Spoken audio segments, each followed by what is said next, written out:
You're listening to Skeptoid. I'm Brian Dunning from Skeptoid.com. Lincoln-Kennedy myths. Anyone with email has probably received a chain letter revealing a startling series of similarities between the assassinations of U.S. Presidents Abraham Lincoln and John F. Kennedy. But even before the days of email, the story had been around, being printed and reprinted, quoted and requoted, and it all seems to go back to a book published the year after Kennedy died. Author Jim Bishop's book, A Day in the Life of President Kennedy, published in 1964 but written mostly while Kennedy was still in office, included an appendix listing a number of strange parallels between the two distinguished presidents. We're going to examine these parallels to see if they hold up, but in doing so, we should keep in mind the larger question: are these similarities in any way meaningful?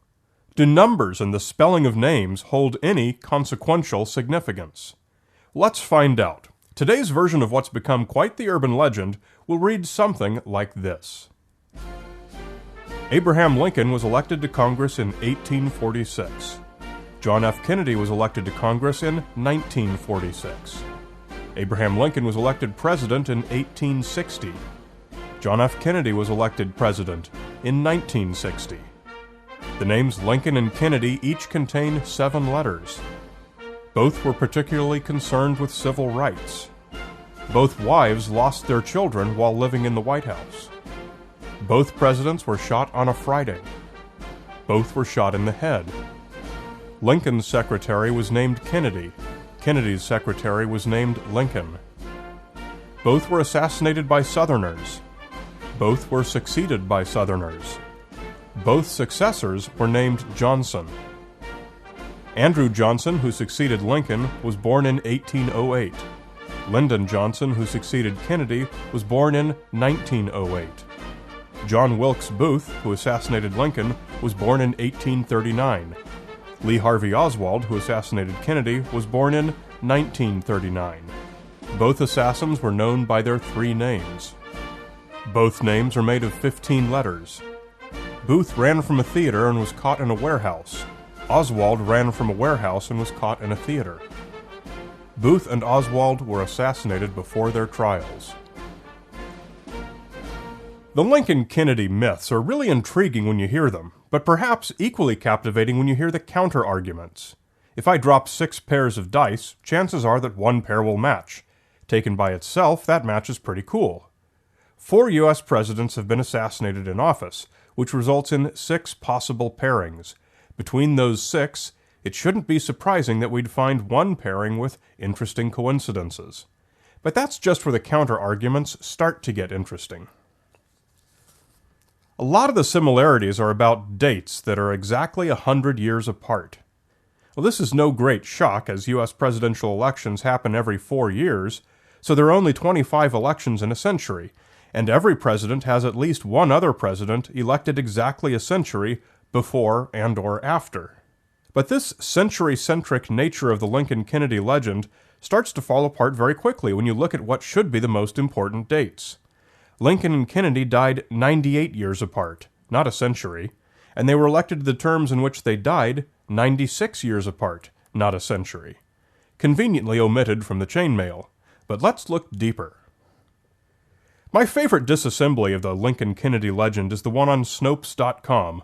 Barbara Mickelson, who does most of the research and reporting on Snopes, has always been most astonishingly thorough with the way she tracks down every last scrap of an urban legend, but she also applies a very keen skeptical eye to popular claims. The Lincoln-Kennedy legend is primarily a list of coincidences, and when taken away from the context of all the many non-coincidences that also characterized the 2 men, it seems amazing. She writes, "We're supposed to be amazed at minor happenstances, such as the 2 men being elected exactly 100 years apart, but we're supposed to think nothing of the numerous non-coincidences. Lincoln was born in 1809. Kennedy was born in 1917. Lincoln died in 1865. Kennedy died in 1963. Lincoln was 56 years old at the time of his death. Kennedy was 46 years old at the time of his death. No striking coincidences or convenient 100-year differences in any of those facts. Even when we consider that Absent all other factors, the two men had a 1 in 12 chance of dying in the same month. We find no coincidence there. Lincoln was killed in April, Kennedy was killed in November. Even advice columnist Ann Landers took on this question in 1995 and aptly pointed out that there are far more differences between the men than similarities.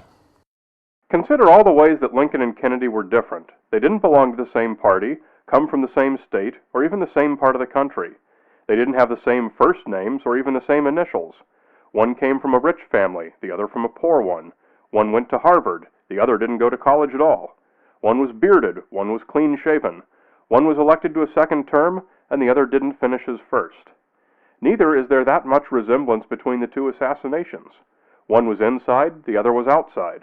One president lingered for about a day, and the other died within a couple of hours. We can also consider all the ways Booth and Oswald were different. He was 26 years old when he shot Lincoln and died. Oswald was 24 when he shot Kennedy and died. They were born in different months. They were of different backgrounds, different professions, and killed for different reasons.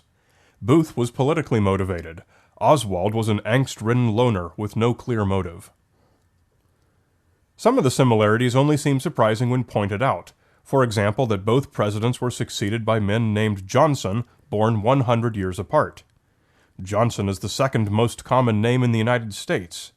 Moreover, Andrew Johnson and Lyndon Johnson began their terms 98 years apart, not 100, so the fact that they were born 100 years apart doesn't even match. They were both shot in the head. Of course, if they hadn't been shot in the head, their assassinations likely would have been assassination attempts, and they would have simply joined Ronald Reagan, who was shot in the chest but not killed while in office. Both presidents were shot on a Friday. Well, it's a good day for it, since that's a day when presidents are often out and about giving speeches. Assassins also drew guns and/or fired at Andrew Jackson and Gerald Ford on Fridays. But to come up with that little stat, I had to cherry-pick the data. Assassins drew guns and/or fired at Teddy Roosevelt, Gerald Ford, and Ronald Reagan all on Mondays, and at FDR, Harry Truman, and George W. Bush all on Wednesdays. It's even easier to create coincidences if you use untrue information. For example, error number 1 says that Booth and Oswald were born in 1839 and 1939. Not true. Booth was born May 10, 1838. Error number 2 says Lincoln's secretary was named Kennedy and Kennedy's secretary was named Lincoln. Also not true. Kennedy did have a personal secretary named Evelyn Lincoln, but Abe Lincoln's two secretaries were John Nicolay and John Hay, not a Kennedy among them. Error number 3 says Booth ran from a theater and was captured in a warehouse, but in fact he rode his horse to a tobacco farm and hid in the barn. But anyway, that's enough of debunking this particular urban legend. The point is that it's easy to make just about anything sound extraordinary if you take it out of context, most especially if all you're doing is looking for numbers that match or non-unique things like names. As an exercise, pick any two random events, and think about all the possible numbers and names that could be connected to the events or to the people involved. Plug them all into a database and search for matches. Just think what you could do if you took all the facts and figures associated with the Titanic and the Hindenburg, their captains, their owners, locations, or anything else that might yield matches. Suddenly, names and numbers don't seem all that important. There was no spooky supernatural connection between Lincoln and Kennedy, just some matchups between these arbitrary letter and number systems that we humans invented, combined with flawed logic that emphasized the hits and neglected the more numerous misses. The whole study is really just numerology, the pseudoscience of looking for meaning in the numbers connected with our lives. We happen to use a base 10 numbering system, probably because we have 10 fingers. Just think how much of numerology would collapse if the same conclusions were re-examined using a binary or hexadecimal numbering system, or even Roman numerals. It's much less interesting if you say that Lincoln was elected in 744 and Kennedy was elected in 7A8.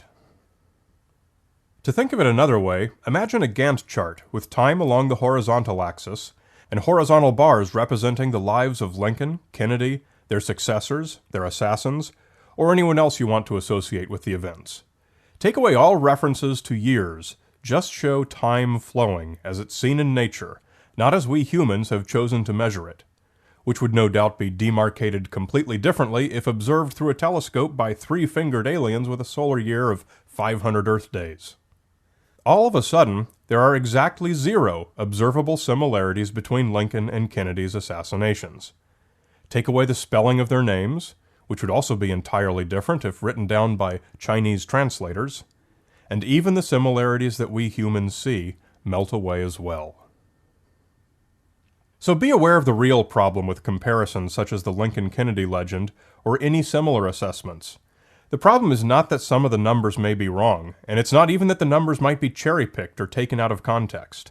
It's that any measurement or designation system is fundamentally meaningless, and any lessons to be learned from the true histories of Lincoln and Kennedy are not to be found in numerology. You're listening to Skeptoid, a listener-supported program. I'm Brian Dunning from Skeptoid.com.